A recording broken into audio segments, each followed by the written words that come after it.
Monitoring vital signs is one of the most basic skills that any healthcare provider possesses.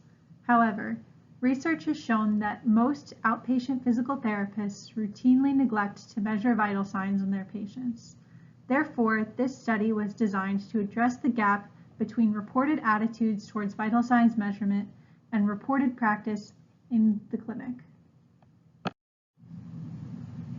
This study sought to evaluate the changes in outpatient physical therapists' attitudes and practices regarding vital signs after participating in an educational module regarding the importance of measurement of vital signs.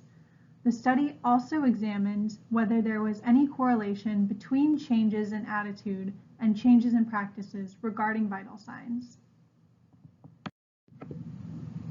Participants were invited via email to view the initial survey regarding attitudes and practices.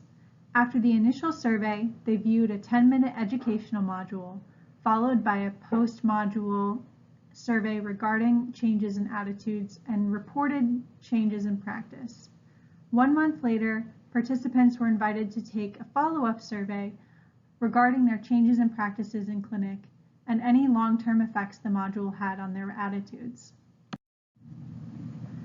80 participants completed the initial survey and first follow-up survey, with 29 completing the 1-month follow-up. The majority of physical therapists reported that they believed vital signs were important.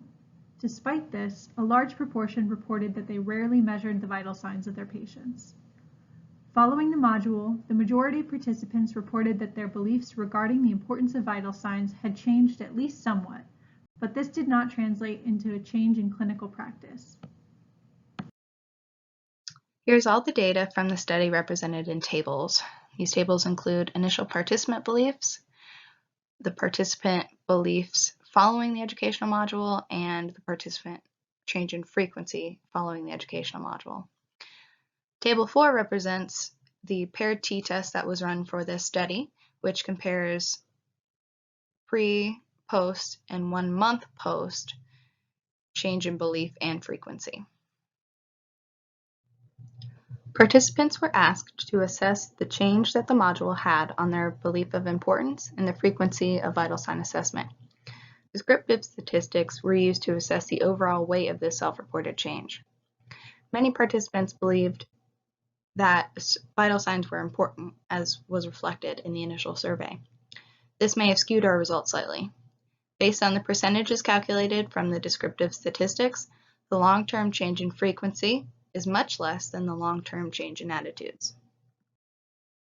Many outpatient physical therapists are not supplying the best practice as defined by the APTA. This underutilization of vital sign assessment could be putting patients at risk. The data show that the module was effective at improving therapists' belief of importance and frequency. However, still nearly half of the participants reported no change.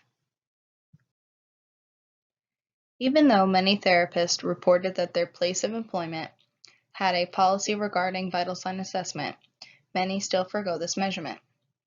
The educational module created for this research was shown to be effective at changing attitudes, but was not as effective at changing long-term practice.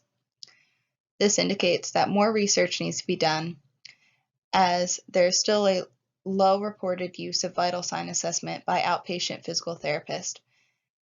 This is consistent across many studies, and this is despite the self-reported importance of vital sign assessment.